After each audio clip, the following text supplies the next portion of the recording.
What's up, everybody? Now, if you are triggered easily by a person that tells the truth and speaks the truth, you might want to click this video off. If you want to see Hellcats sliding around with takeovers and people lying to you and scamming you, shut it off and go to their channels.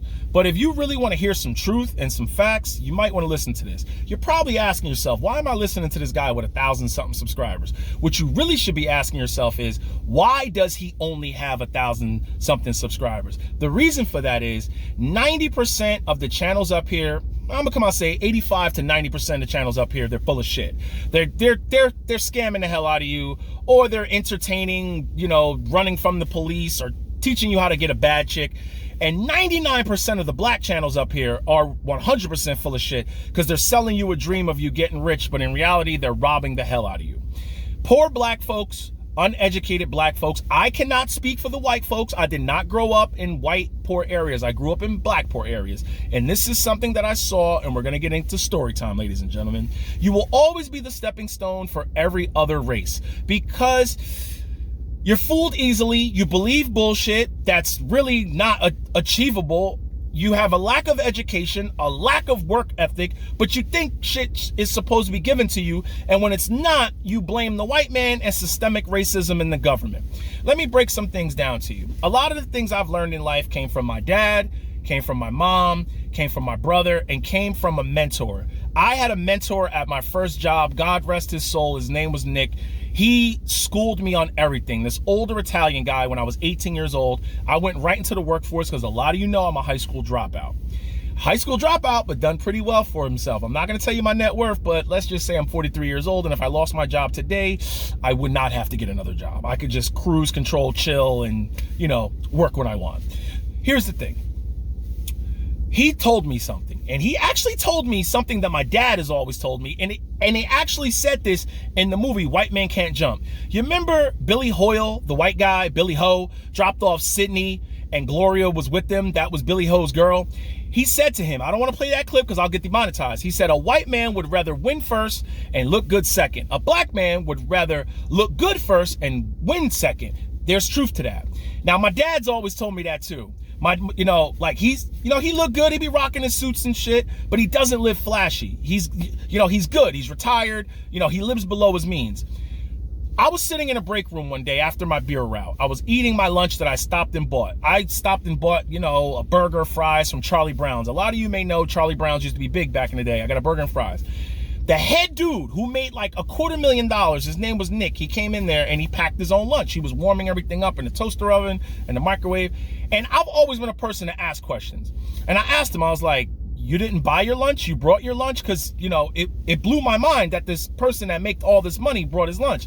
And he kind of laughed it off. He was like, yeah, I make my food at home. I could eat better when I make my food at home. So then I started asking him a lot of questions, yo. Like, I really want to pick this guy's brain. It blew my mind that he drove a Pontiac Grand Prix, but he made $200,000 and he was the head foreman over like 70 drivers. And he goes, I asked him, I was like, yo, why do you drive that car? And he goes, why? What's wrong with that car? I was like, it's got cloth interior. It's not whatever. It's not, pretty much I was saying it's not flashy. And he was like, oh, it just gets me to A and B. So then I kept asking questions. He goes, do you really have questions to ask? Ask them. I said, why do you make so much money, but you live cheap as hell? You live broke. Now, he gave me an answer that my dad used to always talk to me about, but you don't really listen to your parents back then. You know what he said? He goes, follow me. He brought me to the parking lot. He goes, what type of car you drive? I was like, oh, I drive an Infiniti Q45. Yes, I had a used Infiniti Q45 back then, V8. Had the 18-inch BBS rims. A lot of people really weren't buying 20-inch rims back then. Those were on SUVs. People really didn't move up to 20s on cars back then. I had the 18s. He goes, what type of car you drive? I said an Infiniti. He goes, take a look at the cars. Everybody in that parking lot had BMWs, Mercedes, Tahoes, all type of crap. He goes, you guys make between $50,000 to $60,000 a year and you're driving these expensive cars. I make 200 plus with bonuses, and I drive a paid for $10,000 car. And he said, do you want to know why? He said, because I understand money. He goes, do you contribute to your 401k? I said, what's that? He goes, exactly. What's that? You don't know what that is? He walked me through everything on joining the 401k. He walked me through a lot of different things, but I was still young, blowing money.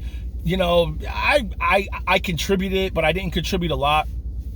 Moral of the story is, I started listening to white people and black people who were doing better than me. And therefore, my avatar is not me with a Bitcoin, or not me telling you I can get you rich with some stock crap. It's me in Rome.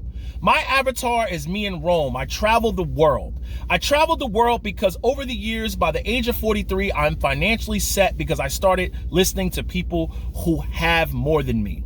A lot of people up here will scam the shit out of you, sell you classes that don't work, that you can never use in everyday life. If you want to succeed, you really need to learn a trade, meaning go to vocational school, become a plumber, a police officer, a fireman, become something where you can provide service and contribute money. You're not going to build anything thinking you can get there quickly. A black man would rather, most black men, I'm not going to say all, but the predominant amount of black people would rather drive nice shit and have their kids go to the worst ghetto-ridden, crime-infested schools where they're not even being taught at their grade level. They're being taught below their grade level. And then when they go to college, they're reading at a 7th grade level in college and they drop out. Those are the facts. A lot of black folks will hop in the comment section and go, what about white people? The white man, the white this and the white that. Those are the same people that say, nobody cares about the black community. Nobody cares about poor little old us. We get left in the dust by everybody else.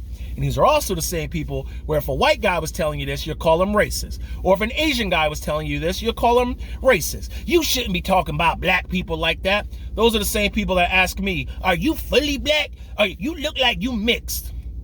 These are the people you need to stay away from. These are the people that will never succeed. They will always be the stepping stone. They live on blocks where there's 2 churches, 8 liquor stores, and they got to call 911 every night because there's either a stolen car, someone got hurt, or something's going on.